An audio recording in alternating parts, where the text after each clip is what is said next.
নমস্কার। আজ আমি করব মাছের ডিমের বড়া আর মাছের ডিমের বড়া দিয়ে তরকারি।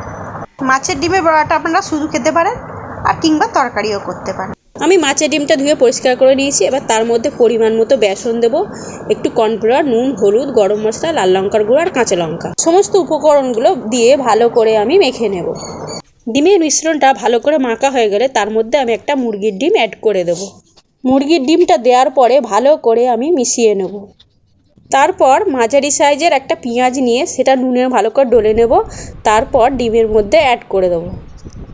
এবার ভালো করে মিশিয়ে নিয়ে আমি একটা থালা দিয়ে ঢাকা দিয়ে দেবো। এবার গ্যাস জ্বালিয়ে একটা প্যান বসিয়ে দেবো, তারপর তেল গরম করে নেব।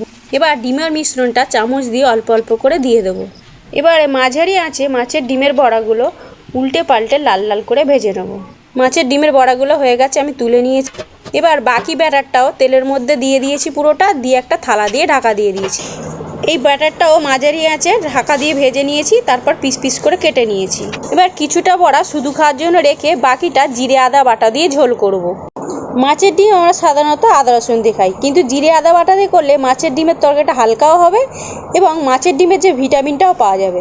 রান্নায় লাগবে মাঝারি সাইজের টমেটো, একটা মাঝারি সাইজের পেঁয়াজ আর মাঝারি সাইজের দুটো আলু আর জিরে আদা আর কাঁচা লঙ্কা। ফোড়নে লাগবে জিরে, তেজপাতা, শুকনো লঙ্কা আর অল্প একটু গোটা গরম মশলা। কড়াইতে তেল গরম হলে ফোড়নগুলো দিয়ে পেঁয়াজ দিয়ে দেবো, তারপর টমেটো দিয়ে দেবো, তারপর একটু আলুটাও দিয়ে দেবো। তারপর একটু নেড়ে চেড়ে আমি একটা থালা দিয়ে ঢাকা দিয়ে দেবো।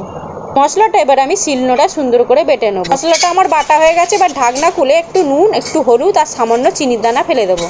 রান্নার যেহেতু আমি হালকা করবো তাই সবজিগুলো কিন্তু আমি খুব বেশি ডিপ করে ভাজবো না।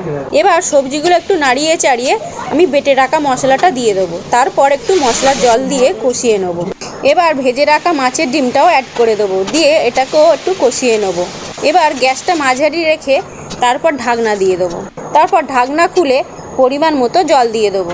জল দেওয়ার পরে একটু লাল লঙ্কার গুঁড়োও দিয়ে দেবো। তরকারিটা টকবক করে ফুটে উঠলে একটা থালা দিয়ে ঢাকা দিয়ে দেবো।